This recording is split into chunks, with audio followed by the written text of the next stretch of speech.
share my blank canvas. It's a scary thing, a big white blank canvas, and what I want to do is put all my images on first. So I use my modelling paste to stick my just ordinary photocopies. I've got some lovely old bits of text here, some handwritten script.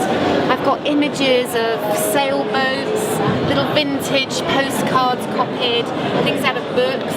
I love this tissue paper, but in fact it's old dressmaker's pattern. Beautiful to collage with, and I love the line work. It's almost like the sails, so it's almost picking up on the idea of the sailboat, and this is the sail. So incorporating all of these images together, and I sort of stick those down.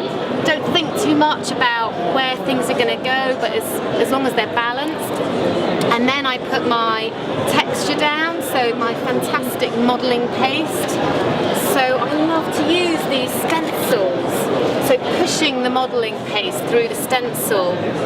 So then I apply my modelling paste. I love this, it gives real texture to the canvas, and I like to incorporate the modelling paste through the stencil and pull away, and you get these wonderful patterns and textures. And I think this is sort of reminiscent of fishing nets, so I've got a real seaside-y fishing and boat theme going on, so I'm using it all in the canvas and balancing where all the texture is going to go.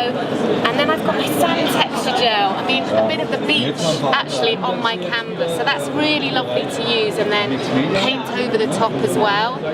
So I've put it around my shell, which is a dark background, so continuing the seaside-y texture of the sand on there. And then finally my glazing resin, so mixed up and drizzled across. This is almost like water, so picking up here and having these wonderful splashes of water to finish off. And that's going to take overnight to dry, and then tomorrow I'm ready to put my colour on it and really give it that extra bit of waz and make all the beautiful vitrail and prism and moon, really make all the images stand out and bring the canvas together. When all my texture's dry, and that will be overnight, and then I'm ready tomorrow to actually add my colour and start painting my background, and it's going to look gorgeous. The first product that I used to stick my collage images is Bindex, the sand texture gel, so I've got all this lovely texture. It was the modelling paste. So using a stencil and palette knife.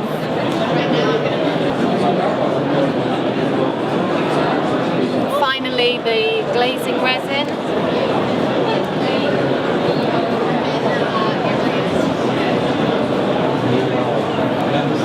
So obviously when all your texture's dry the next day, it's really lovely to then begin to start applying colour to it, and your colour will be a mixture of the vitrail glass paint and the fantasy moon and prism, and just using it like any other paint. So you can mix your colours together, you can blend colours, we can pick out little areas of pattern, perhaps just using the moon, or we can drop areas in just using the prism, and we can drizzle it using a pipette or a stick. So it really is just having fun with your colour on top.